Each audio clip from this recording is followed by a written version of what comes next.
Much to report. I'm longing for rain. In the Virginia area, it's just hot every day. There's not even a lot of wind. And it's just hot and dry. And I'm longing for rain. Oh, I think about rain every day. Anyway. All right, today is the 12th stanza. And I have titled today's training, Humans Are Nature Plus Identity. Humans are nature plus identity. And I'll explain more about what I mean by that, but here's the stanza. Those who practice the art of peace must protect the domain of Mother Nature, the divine reflection of creation, and keep it lovely and fresh. Warriorship gives birth to natural beauty. The subtle techniques of a warrior arise as naturally as the appearance of spring, summer, autumn, and winter. Warriorship is none other than the vitality that sustains all life. So just sit with that for a second. I'll read it again, but start getting yourself squared away and ready for the practice, mindfulness practice. And the key piece to think about in the title is nature plus identity. So like, what's the difference between me and my dog, right? My dog, and I'm not talking about he's on 4 and he has hair and all that kind of stuff. My dog doesn't have a self-identity. My dog has a central nervous system. He has emotions. He gets excited. He gets sad. He gets uplifted. He gets depressed. But he doesn't have an identity. So he does not have a story about himself, nor does he have memories that he could articulate and call upon to define himself. He doesn't have any of that. That's really a huge difference between kind of humans and the rest of nature. Everything we've got inside of us comes from nature. The key element that's different is our identity. And so part of what makes mindfulness so significant in the context of this relationship is that mindfulness helps us put our identity in check. So the identity really creates a tremendous amount of separation from nature. Mindfulness unifies that. Now, it doesn't mean that it heals the separation. That's not what I'm saying.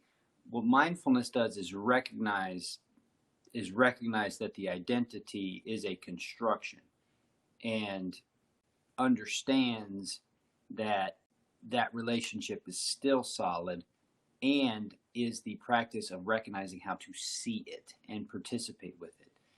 And as the participant in the practice of mindfulness becomes more and more clearly aware of their identity, they'll also become more clearly aware of how nature is manifesting inside of themselves.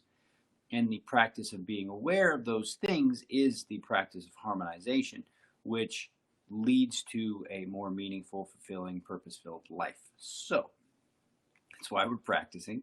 That's why we do this training. But ultimately, the cool part is that we've got 13.5 billion years of evolution right inside of us, plus an identity. So let's practice. All right, so get yourself squared away. Here comes first bell.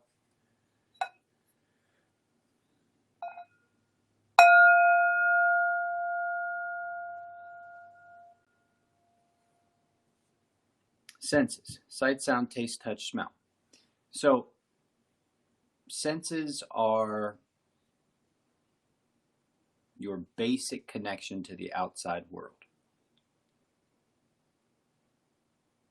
There's a clear separation here between the hearer and what's being heard, the seer and what's being seen, the feeler and what's being felt, the smeller and what's being smelled, the taster and what's being tasted.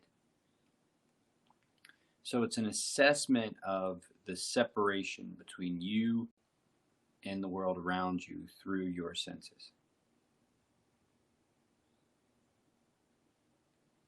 We do this, one, to tame the mind,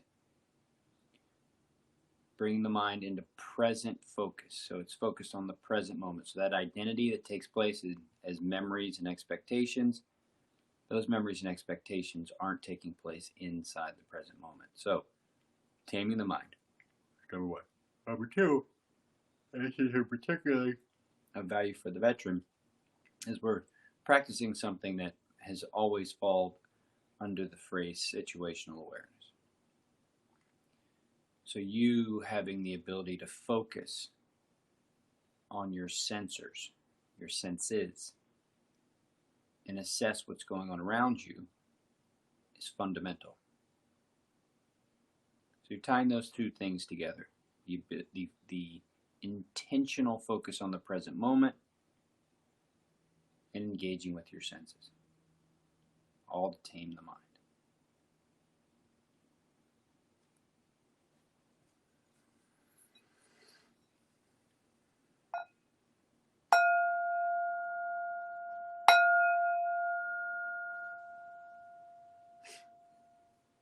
Now from here we go inside.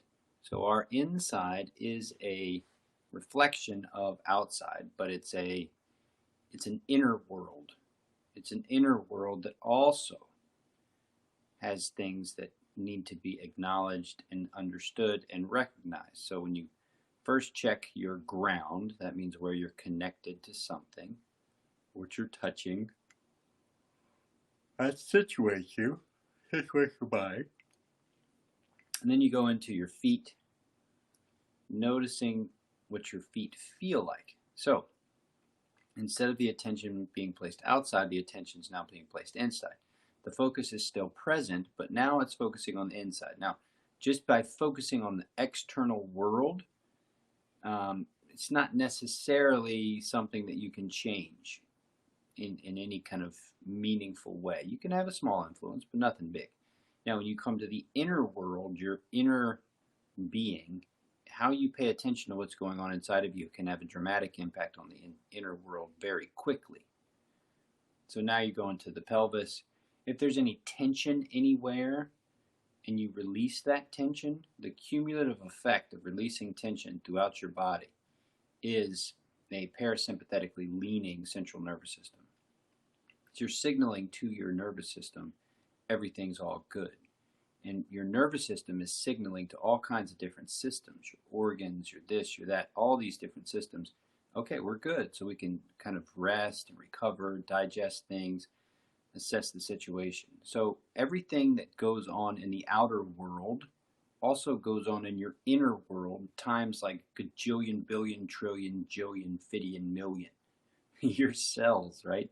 Your cells are doing all kinds of things based specifically upon what your central nervous system perceives as going on.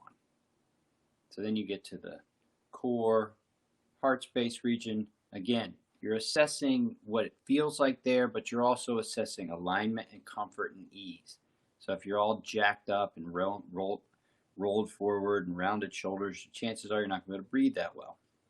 And if you can't breathe fully, your central nervous system registers that and will put your body in a kind of state, an internal state that's related to what it's registering.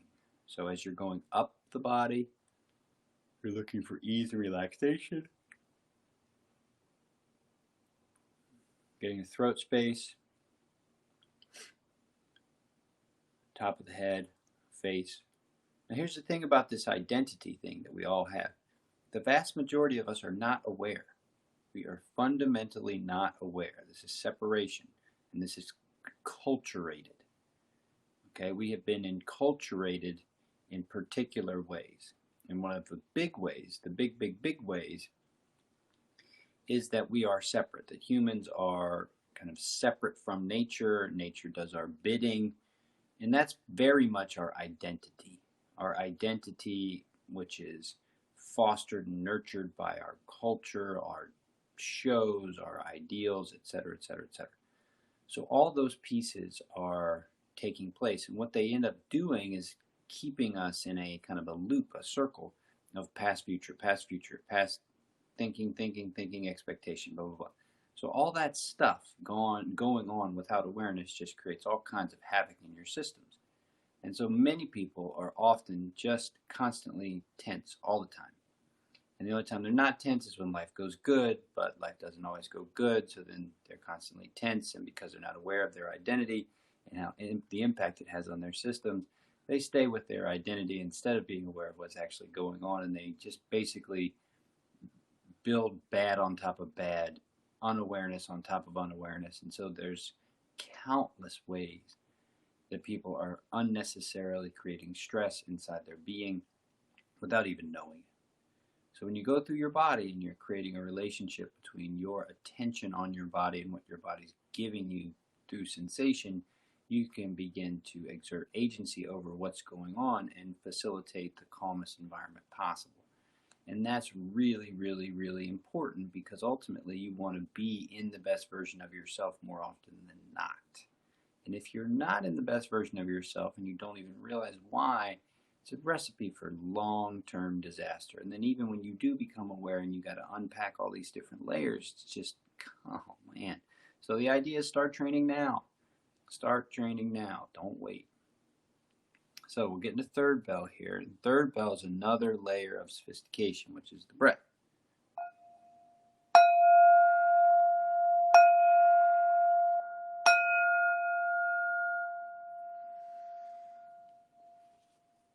So if the first bell is external world, second bell is internal world, and third bell is external internal.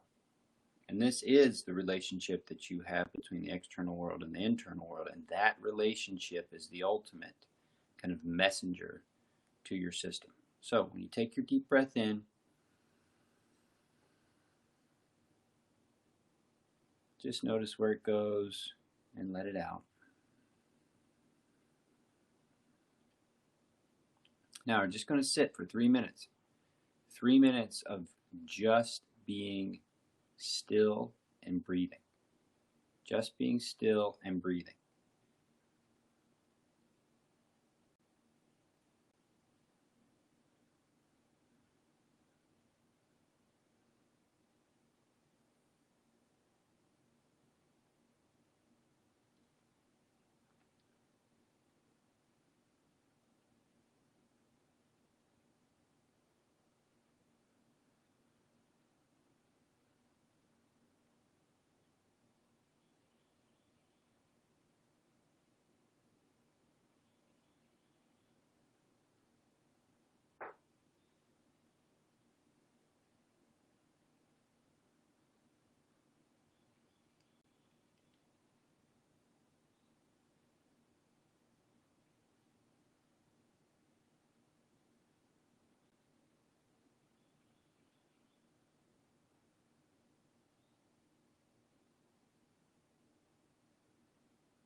Now, how I said earlier about not really fully being able to influence nature, like you've got your awareness, which is your ability to kind of point out and separate the external world by your senses. That's bell one. Bell two is your ability to kind of separate the chunks of your body and interact with your inner world. Bell three is all about kind of a unification of the systems of your body at a sustained rate. So your breathing is the unification between the outer and the inner. And while you can't necessarily just by your being kind of impact nature on a grand scale, you can impact identities on a grand scale. And your internal environment is reflected in your movements, it's reflected in your tone of voice, it's reflected in your thinking. And other human beings can feel that. And so, while you can't change nature per se, you can have a dramatic impact on identity and another person's identity, kind of even beyond their awareness. And what I'm talking about is just we are very much attuned to what's going on non-identity. So our body language, our tone, what's happening underneath, what's happening without kind of the story. We're very attuned at seeing that, and that's part of our relationship to nature, is our senses, our capacity to pick up vibe and flow. I mean, that's what my dog has the ability to do, right? And so he can feel that, and we can feel that too. But what gets in the way of our ability to feel, or our ability to be aware of just how much we are impacting the other people around us, is that we just don't realize that this is what's happening, and we're mostly in our story, in our thinking.